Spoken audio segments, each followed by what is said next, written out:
Hey, you guys, what's up? Your girl G here. Welcome back to my channel. Appreciate you for tuning in. Now, first off, I want to start this video by saying I apologize if it is dark. I'm over here recording by, y'all know I record over here by my window, but it's looking like it's just looking a little gloomy outside today. Not only is it gloomy, but it is cold. It is raining, wet, and cold.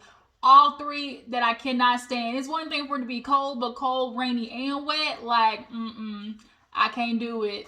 So that's why I'm over here. I got my little hoodie on because, bitch, it was cold this morning. It was like 30 going on 40 degrees outside this morning. It was not it. But yeah, so hopefully I can, edit it and post and just kind of like brightness. So if it doesn't get as, bright as it usually is, I apologize.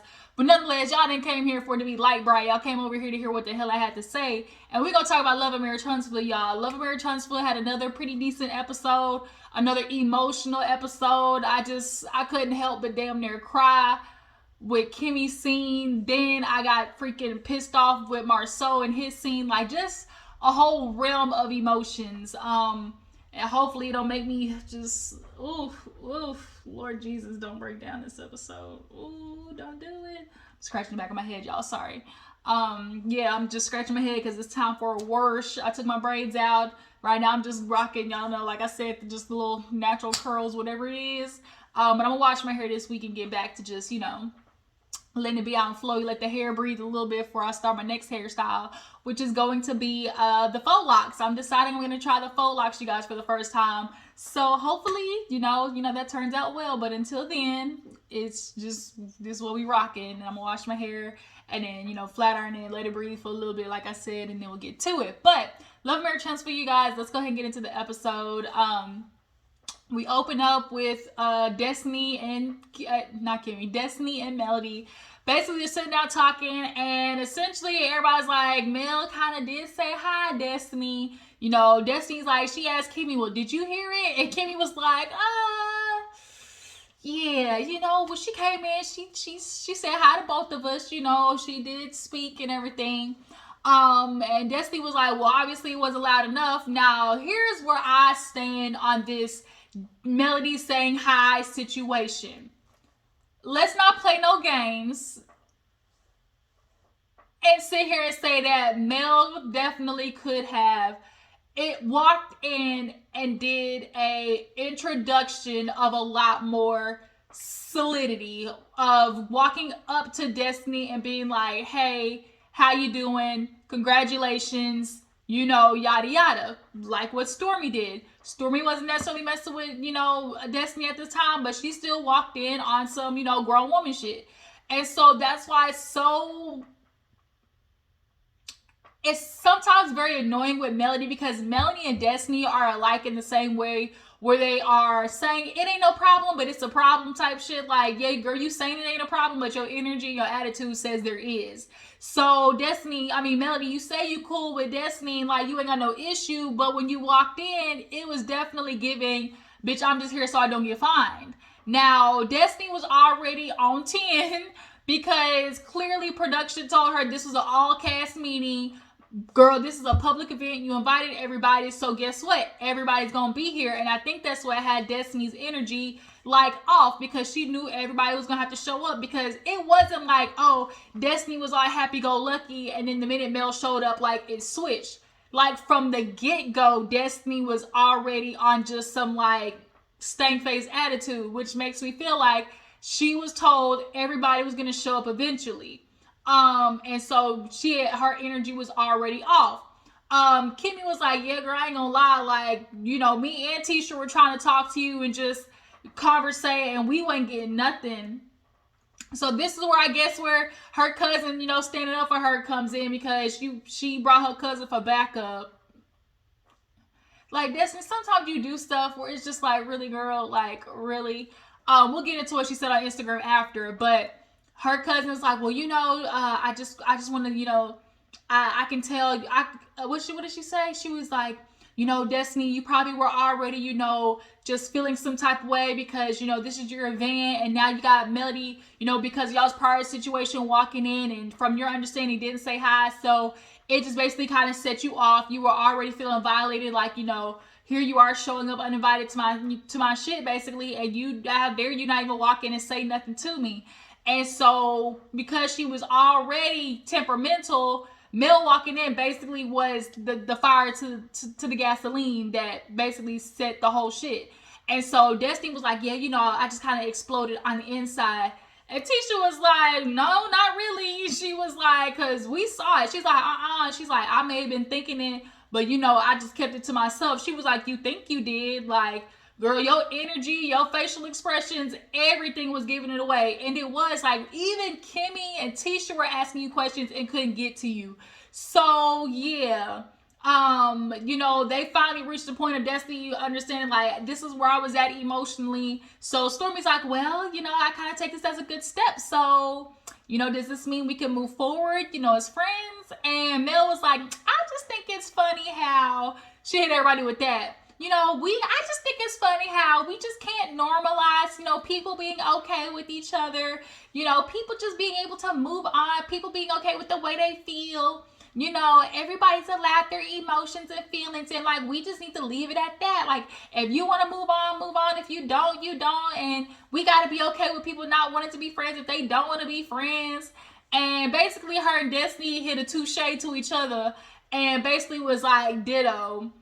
And I think the only reason why people are kind of I don't want to say forcing, but they are looking for a reconciliation between Mel and Destiny is because they still see the energy of like friendship, I think. And them two talking later in the episode just kind of proves it. Like, they both really, there's an energy between them that still says like something can be salvaged. And I think that's why people are just kind of like trying to nudge them together. But at this point, the ending of the friendship really kind of seems to be on Mel, as what we see later on in the episode. But they, clink, clink, everybody leaves. Stormy's like, well, I guess this is good, and then she's like, Destiny called her Stormyanla, and she's like, well, I guess, is everything fixed? Everybody's fixed? And Kimmy's like, everybody ain't fixed. Like, Kimmy be so annoyed when everybody wants to be like, so we're all friends? We're all good? And everybody's like, we're all good. And Kimmy's over there like, the lies you fucking tell, the lies you tell. Kimmy was like, we ain't all fixed, but okay. So Stormy's like, I'm gonna send you guys home with some gifts. And Destiny's like, here you go with these damn gifts. I don't want to see no gifts, but if it's your products. Like, damn, Destiny is really trying to be getting on. Destiny has been wanting to get her hands on these damn products. Girl, Destiny, I'm sorry, but your store is not getting no free canvas. It's not happening, okay?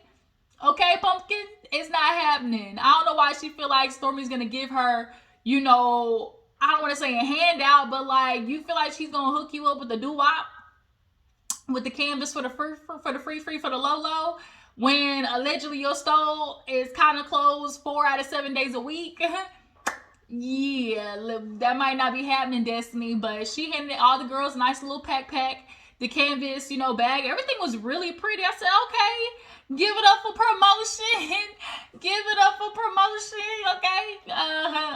So everybody's leaving. Melody checks in with Kimmy. They happen to be walking out at the same time. And Melody basically hits Kimmy with the, if you need any, so I'm here to talk. What were you talking about in there? You seem to be getting very emotional. Kimmy basically is like, I'm not ready to discuss it. I just kind of want to wait. And Mel's like, okay, girl, if you need me, if you want to talk or anything, I'm here for you. And it don't go no further. Basically, she was saying like, if you tell me something, hush, right? But Kimmy basically says she wanted to wait. Kimmy at this point is like, I don't want to tell anybody anything until I know for sure. Mia, you see how you handle things like this? Right. Don't do the shit that you do where it's like, I got cancer, but I don't got cancer. Because I'm sorry, Mia's on some bullshit with that stuff. I'm sorry, because we see how they do it, where you come in, they take your biopsy, the lymph nodes, they first tell you what it possibly could be, then they send something off for the confirmation of what it possibly could be. Like, I'm sorry, y'all. Mia was on some Humpty Dumpty bullshit. I'm sorry. But moving on. So we see a scene with Tisha and Marsau.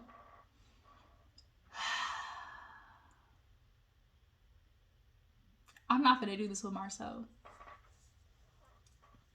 I'm not finna do it. I'm not finna do it. I'm not finna do it. Cause Marcel, you think you're slick. You think you're slick. Ask that for some money. Like, you really think you slick, bruh. So he calls himself doing a carpet picnic. You know, he called Tisha down. You know, the kids are wherever they are. You know, that's Tisha's department. And it's like, I'm so over him making these damn jokes like about his kids on low-key, nigga. You really don't know that much about your kids. So much so that you damn near killed your son off season 1. You think we forgot about that? How you almost killed your son off season 1, didn't know he was allergic? Right. Ain't nobody gonna forget that, because your son at the time, I think, was like 8, 9, 10, 11. Definitely old enough for you to know your son is allergic to something. Right. But moving on. You know, Tisha comes down and he just, you know, hit her with the bullshit. I just wanted to do something special for you. You know, I just wanted to let you know that, you know, I'm listening. You know, communication. Just bullshit. Just feeding, regurgitating what he knows Tisha wants to hear. But you gotta listen and pay attention to how a man is saying it, how he is saying it, to know if he really, really is trying to self-reflect, right? Because he goes, you know, I'm just trying to be a better dude. You know, I'm just gonna be you know, I'm just a good guy. You know, I want to be a better guy. I just want to be, you know, that dude for you. You know, I'm gonna be a better dude. It's like, you deserve you deserve a better guy. See, he's using words like dude and guy instead of I'm gonna be a better man, right? Instead of using that to let you know the serious, like, there's a little more weight when you say man, right? You know, I'm gonna be a better man for you. Which one sounds better? Baby, I want to be a better man for you. And, oh, you know, you deserve a better guy. Which one sounds more, you know, sounds more like you're serious, right? You deserve a better guy. You know, I'm a nice guy. You know, I'm just trying to be a better dude, you know. No. Because I'm looking for a man in the relationship. So tell me you want to be a better man for me. And then this was where it really kind of, you know, was like, when he was like, oh, you know, regardless of if I feel anything is wrong with the relationship, if I think that, what he said, regardless of if I feel like something is or isn't wrong with the relationship, you do. So, you know, I need to take that into account of how you feel like things can be improved upon.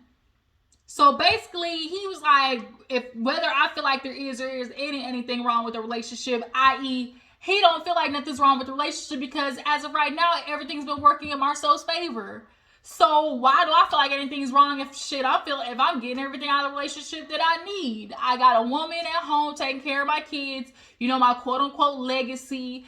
I got a side bitch on the side who clearly knows her role, like coleslaw. You know, bitch has been quiet, you know, on the real hush.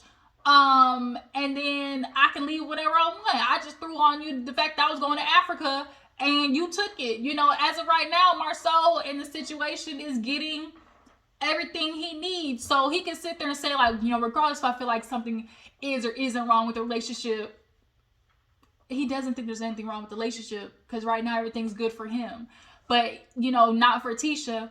So she's like, oh, you know, babe, just, you know, I thank you. I appreciate that. You know, of course, she's just sopping it all up. But I also feel like Tisha was just saying, oh, she appreciates that. But a part of Tisha, like, I don't know. I got the energy of just like, yeah, nigga, okay. Like, oh, you know, I appreciate that. Like, I don't know. I just never really, when I see their dates or their, you know, their moments together, I never really see like a true pull to each other, like a true connection to each other.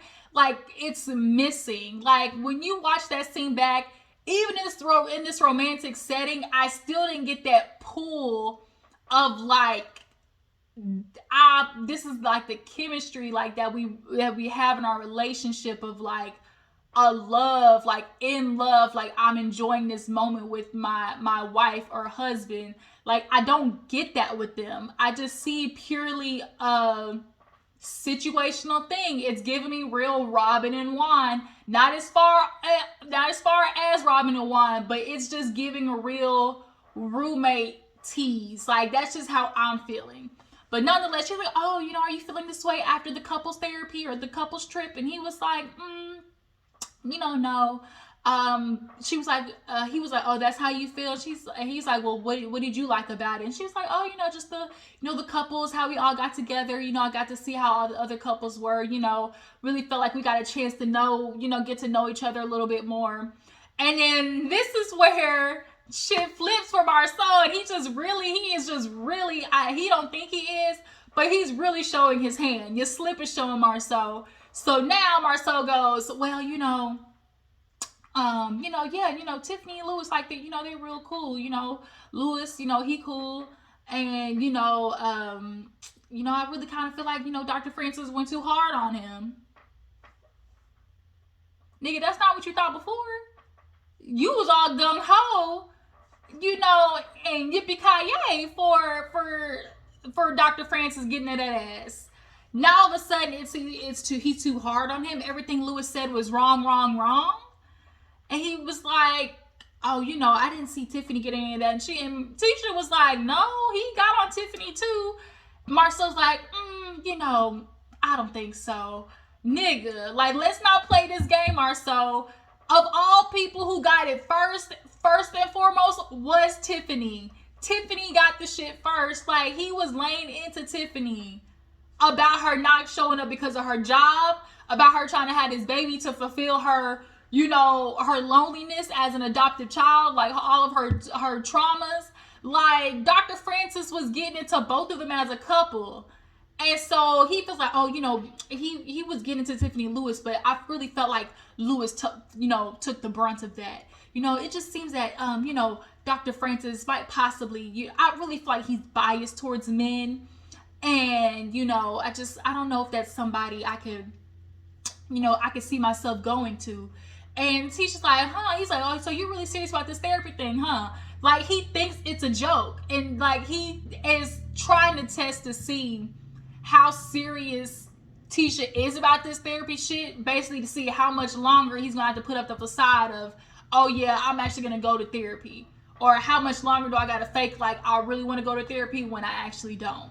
So Tisha's like, yeah, I'm serious about this because I think it, really genuinely helps. And so he's like, well, if I'm gonna go, then I'm just trying to say, like, Dr. Francis, like, I don't think it could be him because he just seems to have a bias against men, and anything you say to him is like, you're wrong, and at the couples retreat, just seemed like, oh, everybody couldn't say nothing, he's the only one with the answers.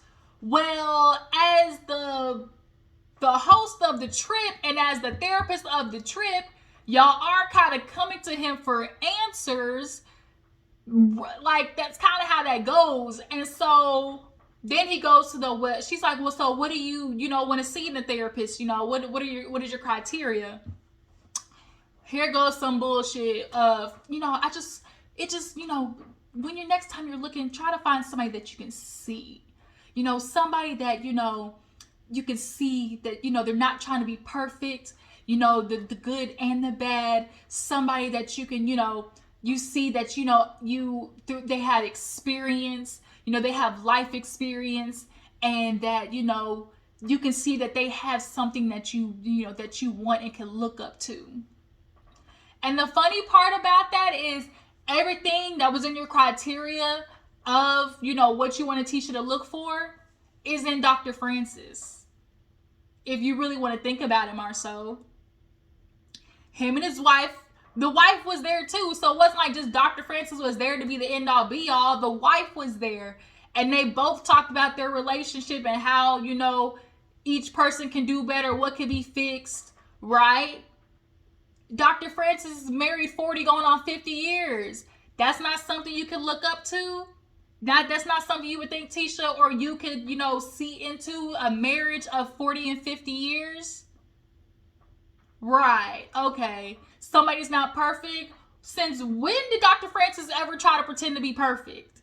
Since when did Dr. Francis tell people that they were wrong? He gave them a different outlook and a different way to work on things and a different way to clearly operate within the relationship, because the way it's working, the way it's going is not working for people. It's not working for Tiffany and Lewis. She's trying to push him to have a baby that he really don't want. You and Tisha ain't working, which is why when he called your ass out in the therapy office and he was talking about how, like, Marcel, he can definitely split some hairs, He can definitely split some hairs, because anytime you bring something up to Marcel, he's going to dissect it to the point where we're talking about that instead of talking about the very first issue, which is him. Like, I'm going to make sure I distract over here. I'm going to keep trying to dilute your point that you're trying to make to keep you from continuously digging into the issue of me. And Dr. Francis sees it, and that's why Marcel doesn't like him. See, he wants to pull this, Dr. Francis, I really feel like he has a bias against men. He comes off that real, all masculinity is toxic, and I don't like to think that way. When did Dr. Francis come off like all masculinity is toxic? Like, that never came from him. It's just the fact that he called out the men being wrong, that you're taking it as, he has a bias against men. Marcel, have you ever thought that a man could actually be wrong in this situation? That you could actually be wrong in a situation? Louis, Maurice could actually be wrong in a situation? Does it really ever cross your fucking mind that a man could be wrong in this situation? But see, he knows Dr. Francis sees him. He sees the bullshit. And so that's why he don't want to go to him, point blank, period. And this whole date situation, it was a quid pro quo. It was a one, I know I fucked up yelling at you, for the fight, over there at Madani. And two, I need to do this so I can soothe you into, giving me something that I want, which is for you to stop seeing Dr. Francis, or to not go to couples therapy with Dr. Francis. Like, Marcel ain't slick. It definitely was let me do this so I can get something out of her date. That's what that was. Like, I can't with him because he really think he's the fucking smartest. So Tisha in the confessional was, if all I gotta do is change the therapist for Marcel to go to therapy, that's what I'll do. And, he's like, well, if that's done, then I might think about considering couples therapy maybe. And it's like, nigga, you still don't even want to go. Like, Tisha, he's still hitting you with the, maybe I'll go to couples therapy. Why don't you want to go, Marcel, is the question. That's the real honest question. See, Marcel always like, you need to talk to people who have real life experience. You're not going to a therapist for their real life experience. You're going to the therapist for actual, clinical dissecting of your relationship. Not based upon their life experience, because then that does make them biased if they're doing it off of their life experience. You do it off of your knowledge, you do it off of your clinical, research and help and all those things. Like, Marcel, like, you really just like, bruh, you make my ass itch. Like, Marcel, like, really makes my ass itch, because it's like, you think you're slick, like, you think you slick, motherfucker, you think you're slick, like, and you're not, like, you're just not. But Tisha tells him that she wants to do a period party for her daughters. He's freaking out. Of course, guys, like, dads, if y'all have daughters, understand that this is something that you're gonna have to probably learn and probably should learn, something that they're experienced, like, that's what you gotta do. But I really think it was a good idea that Tisha did that. So, moving on. Destiny and Melody. So Melody comes over to her photo shoot for the On-10. She's like, do I look like Big Bird? She was like, no. She's like, girl, I look like Big Bird too, in my thing, And for a quick moment, we saw like Mel and Destiny like back again, like the way she was like modeling her, just trying to, try to position her in the photo shoot. Like, for a quick second, like, we were taken back to what Mel and Destiny used to be. So they sit down and basically, Destiny's like, where do we go wrong? Like, what's going on? Mel basically explains like, look, girl, I tried to come to you to Madani, I said something to you. Destiny's like, I didn't hear it. She's like, nonetheless, I came in. And you know, you didn't say nothing back to me. And so Destiny was like, well, what did you think that, you know, what did you think, what was going through your mind? Then she was like, well, you know, you didn't want to be bothered. You didn't say nothing back to me, so I'm not gonna bother you because you were giving off, you didn't want to be bothered. You know, this situation, like I said, I really do believe, like, I'm sorry, y'all. Mel was on some BS. She was doing the high Destiny for a technicality. Like, if you really are over it and are really ready to move on with Destiny, you would have walked in and gave her at least, you know, girl, I just want to come here to give you some support type entry. Like, you did it. Like, you did it. And I'm sorry. Like, y'all gonna miss me with the bullshit. Like, you're saying, like, oh, Destiny said hi. Like, y'all know how she did it was definitely giving off, you know, petty Betty, a technicality. Let me just say hi so I can say I said hi type shit.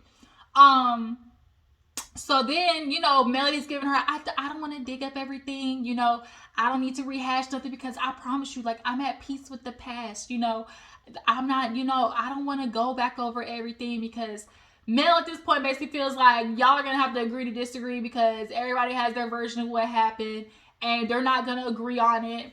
We all know that basically at this point how their fall happened, their breakup happened essentially, or fallout. Like, Melody feels like, well, damn, Destiny, like, you just popped out saying you're divorced, like, didn't tell me nothing, you know, so I'm kind of feeling like, well, damn, friend. And then on top of that, Melody's like, here saying she heard them over, you know, she overheard them speaking about her at the reunion. I feel like Destiny and Tisha were probably rehashing the reunion.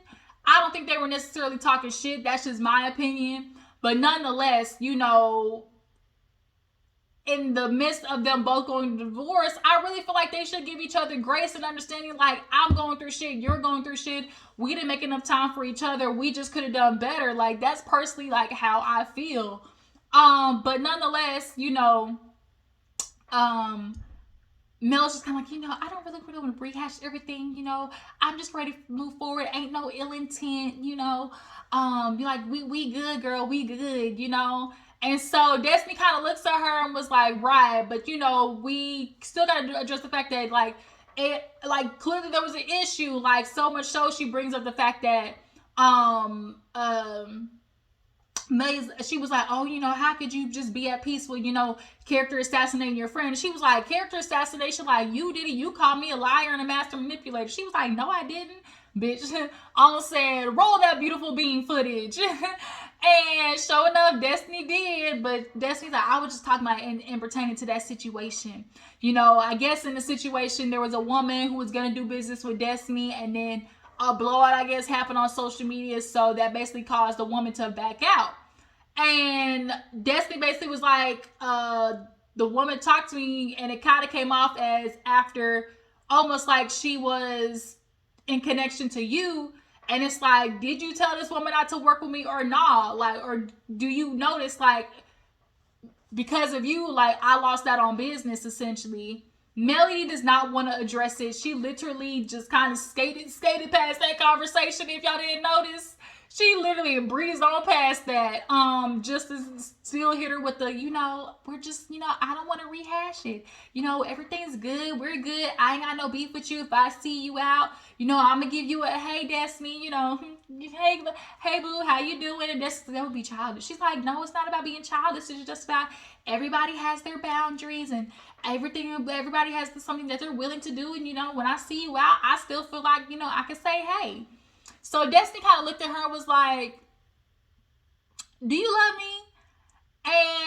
And Mel was like, yeah, you know, I still love you, you know, like that, you know, I'ma always, you know, like cherish the stuff that we had.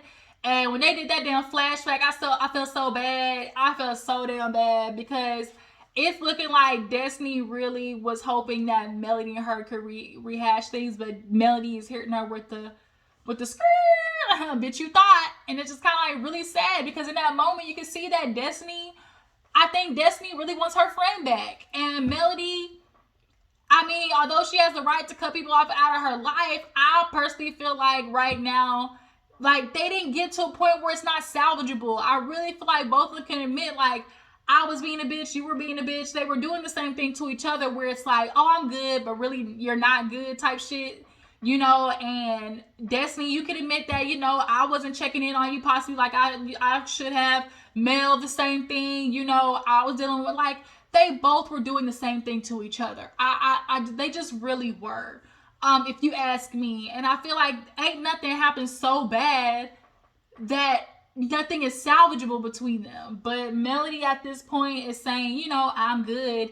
And Destiny's just basically gonna have to deal with it. And it, like, you could see the look on her face, like she was sad. And she was like, you know, we rocked together hard. Like, regardless of, you know, Martell, you know, we were there for each other in the midst of the divorce. And here Melody's just over here like, and Destiny's like, you know, we rock for each other like hard. And you know, Destiny had a look of very like of disappointment. And it was kind of sad to see Destiny's face. I ain't gonna lie. I just really feel like maybe if Destiny could have started with the, you know, a girl, bitch, I was hurt. I really feel like Destiny has been moving out of pain with that Melody situation and acting out and just all the shit that she's going through with an ain't shit nigga leaving her with a baby to take care of, ain't paying child support, is looking like, you know, dealing with Madani and everything. Like, I just feel like she's probably dealing with a lot of stress and was taking it out, and, you know, Melody got a brunt of it too, and it's just like, I just really feel like they could have gave each other some grace. Like, that's just how I felt. But yeah, at this point, they're sort of kind of amicable. I guess we're gonna see at the reunion. But moving on, Kimmy has her biopsy, point blank period, finds out not good news. I damn near started tearing up when Kimmy started discussing, you know, like feeling like, you know, I'm covered by God, and like you have to like feel like this happened for a reason. Something happened for a reason. Like, what is the reason? Why was I chosen? And like, there are days I feel like I related to that, because it's like I had a very situation happen in my life where it's kind of feel like this happened for a reason. Like, me of all people, like I get chose. I just like I appreciate Kimmy for having that vulnerable moment, because sometimes in life you feel like God picked me, and it's like, what does he want me to do with this? Like, what is like my purpose?